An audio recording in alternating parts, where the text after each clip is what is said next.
नमस्कार जोहार साथियों, झारखंड समाचार में आपका स्वागत है। चलिए जानते हैं झारखंड की 15 फटाफट बड़ी खबरें। साथ ही खबरों से अपडेट रहने के लिए चैनल को सब्सक्राइब करने के साथ वीडियो को लाइक करें। शहीद जवान को दी गई अंतिम विदाई। डीसी एसपी समेत सैकड़ों ग्रामीणों ने दी शहीद जवान को श्रद्धांजलि। पूरा गांव गमहीन। पश्चिमी सिंहभूम के गोयलकेरा जंगल में नक्सलियों द्वारा बिछाए गए आईडी बम की चपेट में आने से गुमला के लाल संतोष उरांव शहीद हो गए थे।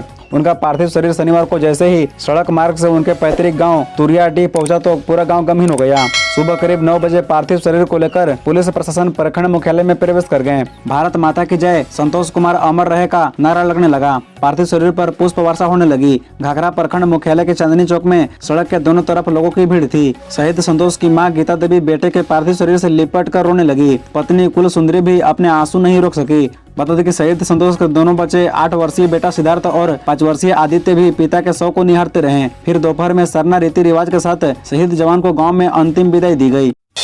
मनिका विधायक रामचंद्र सिंह होंगे उत्कृष्ट विधायक। 2 दिनों का होगा विधानसभा स्थापना दिवस कार्यक्रम। गायक जावेद अली और कुमार सत्यम सजाएंगे महफिल। झारखंड विधानसभा स्थापना दिवस 22 नवंबर को है। विधानसभा परिसर में स्थापना दिवस को लेकर कई तरह के कार्यक्रम आयोजित किए गए हैं। इस साल लातेहार जिले के मनिका विधानसभा क्षेत्र के विधायक रामचंद्र सिंह को उत्कृष्ट विधायक के रूप में चुना गया है। 22 नवंबर को उन्हें बिरसा मुंडा उत्कृष्ट विधायक पुरस्कार के रूप से सम्मानित किया जाएगा। उन्हें मुख्यमंत्री के हाथों 51,000 रुपए प्रशस्ति पत्र तथा मैनिफेस्टो देकर सम्मानित किया जाएगा। बता दें कि रामचंद्र सिंह कांग्रेस के विधायक हैं। वे मनिका विधानसभा से तीसरी बार विधायक चुने गए हैं। विधायक रामचंद्र सिंह की राजनीतिक करियर की बात करें तो उन्होंने पहली बार साल 1995 में राष्ट्रीय जनता दल की टिकट से चुनाव जीता था। इसके बाद दूसरी साल 2005 में विधायक बने। इस बार भी वे राष्ट्रीय जनता दल के टिकट से ही विधायक चुने गए। फिर तीसरी बार साल 2019 में विधायक बने। इस बार उन्होंने कांग्रेस के टिकट से चुनाव लड़ा और विधायक चुने गए हैं। अवैध खनन प्रकृति के लिए बड़ा खतरा। केंद्रीय मंत्री अश्विनी चौबे ने एनजीटी के निर्देश का दिया हवाला। केंद्रीय मंत्री अश्विनी चौबे ने शनिवार को आरोप लगाया कि झारखंड और बिहार में बड़े पैमाने पर अवैध रेत खनन हो रहा है। झारखंड के दुमका जिले में एक संवाददाता सम्मेलन को संबोधित करते हुए केंद्रीय वन, पर्यावरण एवं जलवायु परिवर्तन राज्य मंत्री ने कहा कि झारखंड और बिहार में अवैध रेत खनन प्रकृति के लिए खतरा है, प्रकृति के लिए भी खतरा है। चौबे ने कहा कि राष्ट्रीय हरित अधिकरण यानी एनजीटी के कई निर्देशों के बावजूद 2 राज्यों झारखंड और बिहार में अवैध खनन बड़े पैमाने पर हो रहा है। बता दें कि 15 नवंबर को खूंटी जिले से प्रधानमंत्री नरेंद्र मोदी द्वारा शुरू की गई भारत संकल्प यात्रा हिस्से के रूप में केंद्रीय मंत्री झारखंड के 2 दिवसीय दौरे पर हैं। मंत्री ने कहा कि दोनों राज्यों में हत्या, बलात्कार और अन्य अपराधों की बढ़ती घटनाओं के पीछे अवैध खनन एक प्रमुख कारण है। अवैध खनन प्रकृति के लिए भी एक बड़ा खतरा है। 10वीं पास के लिए स्टील प्लांट में विभिन्न पदों पर भर्तियां। जानें डिटेल्स।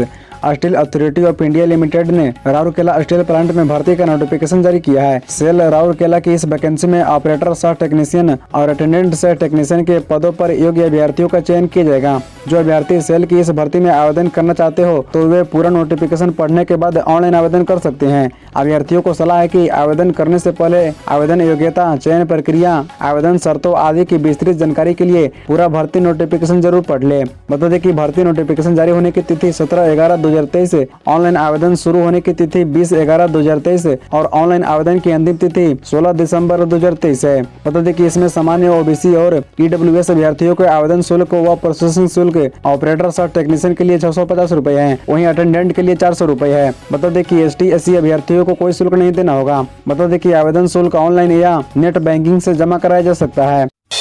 30 दिसंबर को बंद रहेगा भारत। पीएम ने खूंटी आकर शब्द दिया, बस सरना धर्म की घोषणा नहीं की। अब आदिवासियों के सीएम हस्तांतरण को लेकर सीएम बदल रहे हैं कानून। आदिवासी सिंगल अभियान प्रमुख और पूर्व सांसद सालखन मुर्मू ने कहा कि प्रधानमंत्री नरेंद्र मोदी खूंटी आए। उनसे सरना धर्म कोड को लेकर आदिवासियों को काफी उम्मीदें थी, पर उन्होंने सरना धर्म कोड मान्यता देने की घोषणा नहीं की। ये दुर्भाग्यपूर्ण है। सरना धर्म की घोषणा न करना भारत के प्रकृति पूजक आदिवासियों की जन भावना का अपमान जैसा है। उन्होंने कहा कि पीएम ने बहुत कुछ दिया मगर आत्मा नहीं दी। उन्होंने कहा कि आदिवासी सिंगल अभियान इससे दुखी है। ऐसे में सरना को लेकर और आंदोलन किया जाएगा। बता दें कि उन्होंने 30 दिसंबर को भारत बंद रखने की बात कही है। बता दें कि पूर्व सांसद सालखन मुर्मू ने आदिवासियों के हितों को लेकर राष्ट्रपति द्रौपदी मुर्मू को पत्र लिखा है, जिसमें उन्होंने बताया है कि ओडिशा सरकार की कैबिनेट ने 15/11/2023 को फैसला किया है कि आदिवासी की जमीन कोई भी ले सकता है। यह असंवैधानिक के साथ आदिवासियों के अस्तित्व पर सीधा हमला है। यह डेथ वारंट की तरह है। इसे रोकने की कृपा करें। गिरिडीह में कुंदन की रातों रात बदल गई किस्मत, ऐसे बन गया करोड़पति। जीत के जश्न पर दी ये नसीहत।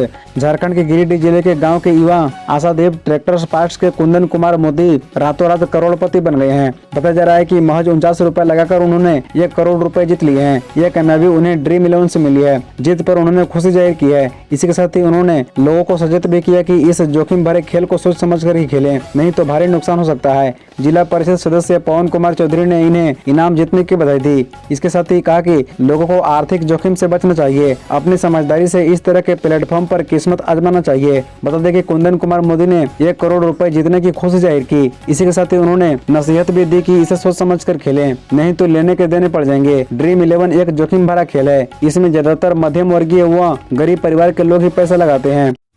कृषि मंत्री बादल पत्रलेख ने किसानों के बीच 1.35 करोड़ की परिसंपत्ति बांटी, कही है बात। कृषि मंत्री ने कहा कि किसानों के हित में कृषि से संबंधित विभिन्न योजनाओं का लाभ दिया जा रहा है। कहा कि बाग और जंगल का जो संबंध है वही नेता व जनता का होना चाहिए। किसानों की आय बढ़ाने के लिए सरकार लगातार प्रयासरत है। उन्होंने कहा कि वर्तमान में परंपरागत खेती के साथ आधुनिक तकनीकों का उपयोग अवश्य करे, इससे लागत कम आएगी और आय बढ़ेगी। उन्होंने कृषि विभाग से संबंधित विभिन्न योजनाओं की जानकारी दी एवं योजनाओं का लाभ देने की बात कही। बता दें कि झारखंड के कृषि मंत्री बादल पत्रलेख द्वारा 800 लाभुकों के बीच 3100 किलोग्राम मक्का व सरसों बीज का वितरण किया गया। 25 क्विंटल मक्का का बीज, 6 क्विंटल सरसों का बीज आत्मराज कृषि यंत्र पंप सेट 150 पावर स्पीयर, भूमि संरक्षण विभाग द्वारा 10 पंप सेट, मत्स्य विभाग द्वारा मत्स्य संपदा योजना के तहत किसानों को लाभ दिया गया। जिला उद्यान विभाग की तरफ से गेंदा फूल की खेती करने हेतु पौधा का वितरण किया गया। कृषि मंत्री ने अपने संबोधन में किसानों को कृषि विभाग द्वारा संचालित केंद्र व राज्य प्रायोजित योजनाओं के लाभ हेतु किसानों को प्रेषित किया। Tata steel foundation national film competition में जादूगोड़ा को पहला पुरस्कार, फिल्मकार सतीश मुंडा सम्मानित। झारखंड के रामगढ़ जिले के रहने वाले फिल्मकार सतीश मुंडा की फिल्म जादूगोड़ा ने Tata steel foundation national film competition में पहला स्थान हासिल किया है। जमशेदपुर में आयोजित सम्मान समारोह में कल शनिवार को उन्हें सम्मानित किया गया। Tata steel foundation national film competition में कुल 52 फिल्मों में जादूगोड़ा का पहला पुरस्कार दिया गया। 20 मिनट की यह फिल्म हिंदी और नागपुरी भाषा में बनी है। यह फिल्म झारखंड की कहानी पर बनी है। जादूगोड़ा में यूरेनियम माइनिंग के कारण वहां के आदिवासियों को काफी परेशानियों से जूझना पड़ रहा है। यह फिल्म ब्राजील के रियो फिल्म फेस्टिवल के लिए चयनित हुई है। अमेरिका में मैराथन स्क्रीनिंग होगी, जहां इस फिल्म को अलग अलग जगहों पर दिखाया जाएगा। आपको बता दें कि सतीश मुंडा पुणे फिल्म इंस्टीट्यूट से पढ़े हैं। इंडिया गठबंधन नहीं ठगबंधन, हेमंत सोरेन और बिहार सीएम पर भड़के बीजेपी नेता। नीतीश कुमार को आरोग्यशाला में जाने की दी नसीहत। विकसित भारत संकल्प यात्रा के तहत पर्यावरण, वन एवं जलवायु परिवर्तन मंत्रालय राज्य मंत्री अश्विनी कुमार चौबे ने शनिवार को झारखंड के दुमका पहुंचे। इस दौरान दुमका परिसदन में कहा कि बिहार और झारखंड में अवैध खनन राज्य सरकारों के संरक्षण में चल रहा है। इसकी वजह से ये दोनों राज्यों में आपराधिक घटनाओं में लगातार बढ़ोतरी हो रही है। एक सवाल के जवाब में अश्विनी चौबे ने कहा कि INDIA गठबंधन नहीं ठगबंधन है। बिहार के मुख्यमंत्री नीतीश कुमार के बारे में पूछे जाने पर कहा कि उन्हें तो तुरंत सत्ता से इस्तीफा देकर किसी आरोग्यशाला में जाने की जरूरत है।